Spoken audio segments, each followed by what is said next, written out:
The Book of Worth. 2. The fire had died long ago, but the ashes still whispered. In the ruins of St. Bartholomew's Monastery, archaeologist Dr. Mara Quinn sifted through charred remains and broken stone. Her hands trembled when she found it, a leather-bound book, untouched by time or flame. The title carved into its cover read, The Book of Worth, Volume 2. No record of a first volume had ever been found. Chapter 1.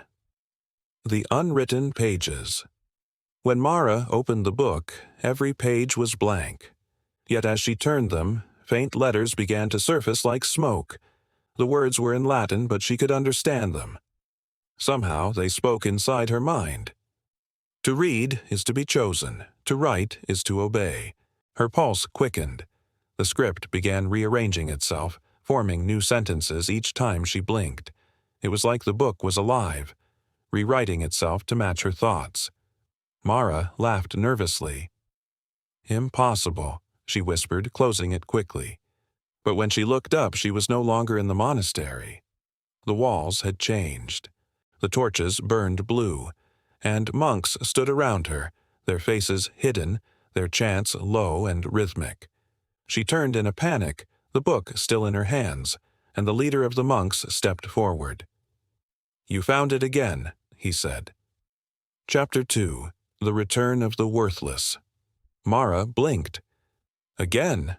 Who are you?" The monk lifted his hood. His eyes were pure white. "You read your own words," he whispered. "The book remembers its author." Before she could respond, everything went black.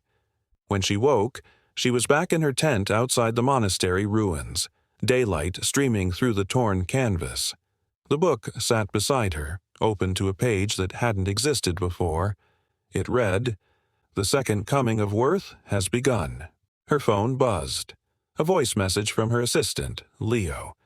"Dr. Quinn, I saw something last night, a shadow near the ruins. It looked like you.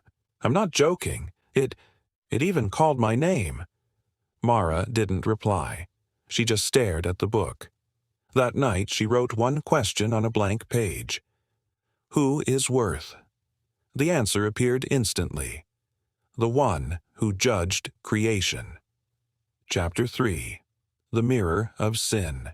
The next morning, Mara entered the monastery again, this time alone. The ruins seemed alive. Every echo sounded like footsteps, every shadow too human to be stone. In the deepest part of the crypt, she found an altar carved with Latin words. She brushed the dust away and read, "In the reflection of sin, the author sees the reader."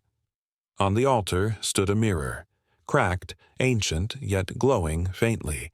When Mara looked in, her reflection was smiling. But she wasn't. Mara stumbled back, dropping the book. It opened on its own, pages fluttering violently until one stopped. It showed her name, Mara Quinn, and below it a phrase written in red, "The seventh worthless soul." Chapter 4. The Voice of the Book. She ran out of the ruins, panting, clutching the cursed pages to her chest. In her tent, she threw the book into a box and sealed it with tape. But hours later, the whispering began again. "Mara." She froze. The voice was coming from inside the box. "Mara, write what you see." The tent lights flickered. Her laptop turned on by itself. The word processor opened, and her hands began to move against her will. Words spilled out, fast and violent. They never died. The monks still serve. The book needs new names. Her body stopped shaking only when she saw her own reflection in the laptop screen. Eyes pale, just like the monks. Chapter 5. The Seventh Soul. The next evening, Leo arrived, worried sick. He found her sitting calmly in front of the open book. "Mara," he said quietly, "you look different." She turned slowly. "I finished reading it." "The book?" She smiled faintly. "No, the world." Leo backed away. "You're scaring me." The Book of Worth judges those who pretend to seek truth, she said, voice hollow. I wrote your name last night. He froze. You what? The eighth worthless soul, she whispered. The tense lamps shattered, the air turned icy, and from the book 1,000 black hands reached out, wrapping around Leo, pulling him into the pages as he screamed. When silence fell, the book snapped shut. Chapter 6. The Worth continues. Days later, rescuers arrived at the camp. They found no one, only the tent and the book, sitting in the middle of the floor.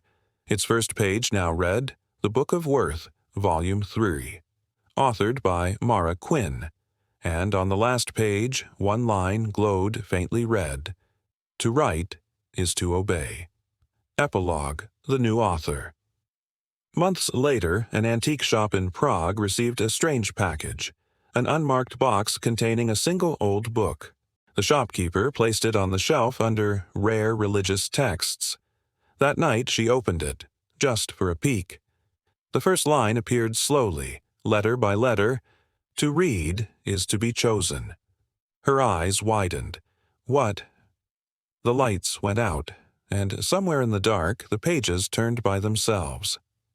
Final narration line. Every book has a reader, but some books read you back.